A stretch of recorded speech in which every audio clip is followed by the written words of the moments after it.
then whoever you invent on paper probably exists in real life. But if you don't invent them first, probably can't find them.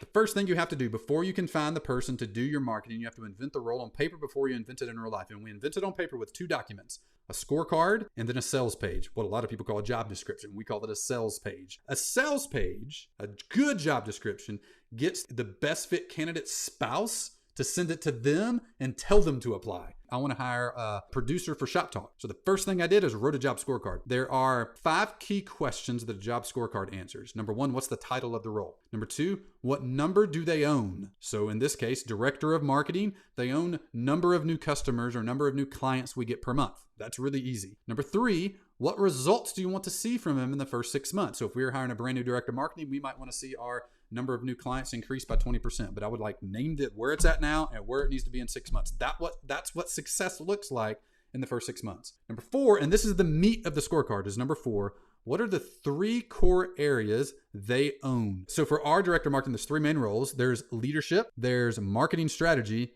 and there's operations. Leadership is basically leading your team. Can you set a goal? Can you lead the strategy to hit the goal? Number 2 is actually creating the strategy to hit the goal. And number 3 is the operations. You need to be working in the weeds doing stuff. Like whatever your superpower is, you need to be able to operate in it. That's how we think about it from a high level. And whoever you invent on paper probably exists in real life. But if you don't invent them first, probably can't find them. Second document you need to do to invent the role is a sales page, a job description. What is the role? Why are you hiring it? What will they learn? What will they do? And what do you do? Meaning like, what does the company do? Most people do this in reverse. They talk about the company for the first 6 paragraphs and like everybody's bored and they're talking about it in a weird corporate sounding way. And then you finally get to what they do and then you have benefits or something. And all that stuff, you can put benefits and all that stuff at the bottom. I mean, everybody does that. These 5 questions are what you need to answer in this order. This is a good layout of a sales page to an ideal candidate. Part number 2, you have to source the role. Our goal is to get no less than 100 people to apply for every role. We have found if there's at least 100 people applying for the role, there's 2 or 3 A-fit people in there. A-fit people are people that give you 90% or better chance to accomplish the outcome that you want, that you've defined. Remember, we defined a 6-month outcome. What results do you want them in the first 6 months? Somebody that gives you 90% or better chance to accomplish that if you have 100 applicants. Are there exceptions? Sure, but not many. The one where we had 30 people apply, like it was really we were really going through people to try to find somebody. We had like a unicorn candidate apply and it was amazing, but that is not normal at all. We do this by posting the job everywhere. Last key piece of this is testing. Let the top candidates show you how they are the perfect fit for the role. I mostly don't care about what they tell me because you can say literally anything and it's really hard to fact check the details of things. It factors in what you tell me you've done and what you tell me about yourself, but what really matters, you showing me how you are a perfect fit for this role. And there's 2 main places I look in the hiring process to see what you are and what you can do, not try to understand what you are and what you could do. 2 places. Number 1 is the initial application. There's a Trojan horse question that we ask on the application. Why are you a good fit for this position? 2 types of answers you typically get to this why are you a good fit. Number 1 is people that recount their resume to you. I'm a good fit because I've been a marketer for 12 years and I did this and this and this and this. What I want to know in this question and what the best people I've ever hired, the way they answer this question is they answer it from a mission perspective. I am built as a marketer and my number 1 goal in life is to perfect marketing for coaches. And your mission is da-da-da. Like they're speaking from like soul, not from their head. Will I totally screen someone out for that? If they don't give a soul answer and they give a head answer? No,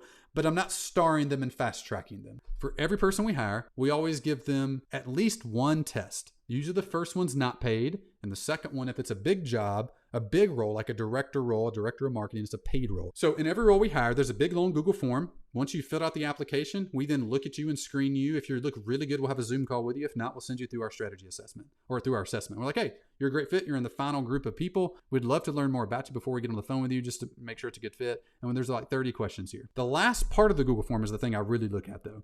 It's the thing that lets them show me what they are and what they can do. So in this one, for instance, there's 2 questions and they get to show me what they can do. Not tell me what they've done, show me what they can do for me. Because my goal is to hire someone that has 90% or better chance to hit my marketing goals. So what would you do for me? Literally ask them. So this is what we asked them. How would you optimize this page for more coaching program applicants while increasing the quality of applicant without drastically hurting the quantity?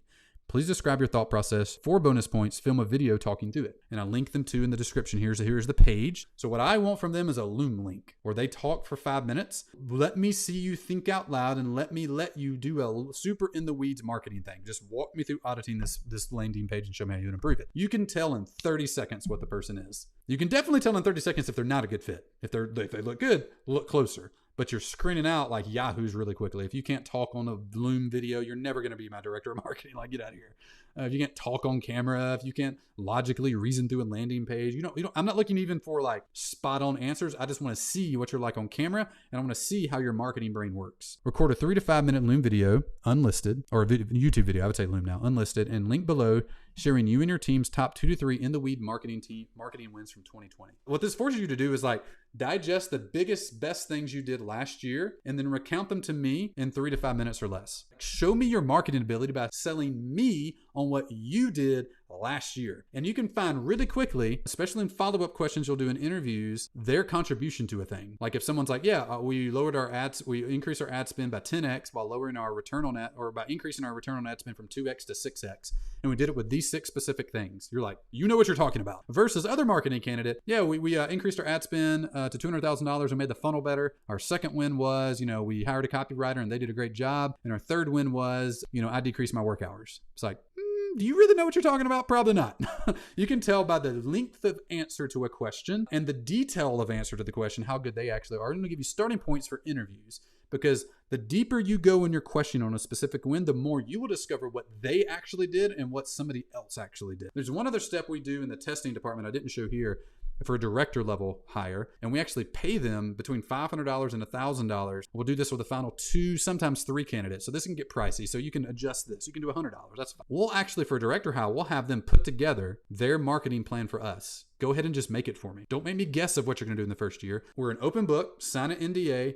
Ask me any question you have about any number in the entire company, and your goal is in a week is to come in person and present your marketing plan in 10 minutes or less to me. What I want to do is listen to you and say you're hired, because I want to go do your plan.